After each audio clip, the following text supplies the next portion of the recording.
Ok, aujourd'hui on parle du Monday Night Raw du lundi 25 mai 2026. Je vais pas vous faire le résumé entier du show. Non, on va juste se contenter des points que j'ai pas trop aimés. Alors aujourd'hui honnêtement il y en a pas du tout, donc il y en aura pas pour aujourd'hui. Donc on va directement passer à une annonce qu'on a eu pendant le show et après je vais vous donner mon top 3 du show. Donc pour commencer, on commence par l'annonce importante qu'on a eu aujourd'hui. Donc vers le milieu du show, on a LA Knight qui monte sur le ring. Donc ce dernier nous fait une petite promo, il nous dit qu'il veut toucher l'or, c'est-à-dire le titre World Heavyweight. Bon, comme il le dit depuis plus de 3 ans maintenant, mais bon. Donc il dit qu'il veut rentrer dans la course pour obtenir une opportunité au titre mondial. Et cette course commence dès la semaine prochaine, car dès le prochain Raw, il y a le début des tournois King and Queen of the Ring. Et donc LA Knight annonce sa participation au tournoi. Après, honnêtement, je pense pas qu'il ira au bout.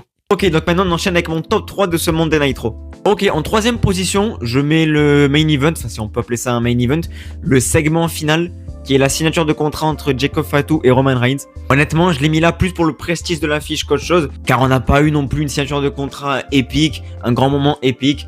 Les deux hommes sont restés des deux côtés du ring, se sont échangés des mots forts, et le vrai dénouement sera du côté de l'Italie ce dimanche, dans le Tribal Combat entre les deux hommes.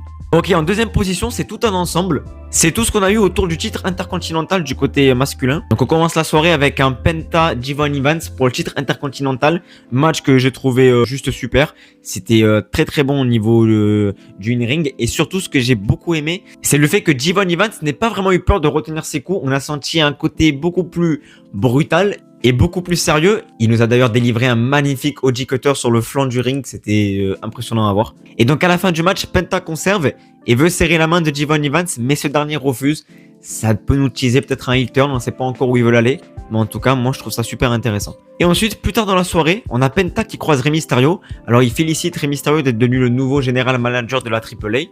Et Penta dit au Hall of Famer qu'il aimerait beaucoup l'affronter dans un match pour le titre intercontinental. Rey Mysterio lui répond qu'il est complètement ok, mais cela ne va pas plaire à Rusev. En effet, pour lui, et surtout engrainé par Ethan Page, ce dernier pense que Rey Mysterio lui passe devant pour son opportunité. Et donc plus tard dans la soirée, on va avoir droit à un Rey Mysterio Rusev. Franchement, match assez cool, pas forcément grand chose à dire, Rey Mysterio l'emporte. Mais ce que je trouve très intéressant, c'est qu'au moins il y a du mouvement autour du titre intercontinental, et ça c'est super. Et enfin, mon top 1 dans cet épisode d'Euro, eh bien c'est tout ce qui s'est passé autour de la vision cette soirée. Alors il y a eu plusieurs choses. Donc tout d'abord, les premières choses qu'on apprend, c'est que Logan Paul s'est blessé lors des Saturday Night Main Event.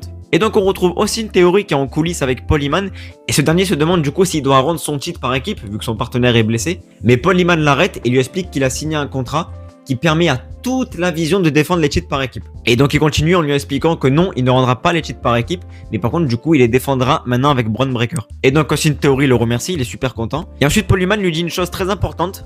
Il lui dit que Austin Theory sait très bien qui sont les personnes à l'origine de la blessure de Logan Paul. Et donc il demande à Austin Theory de faire regretter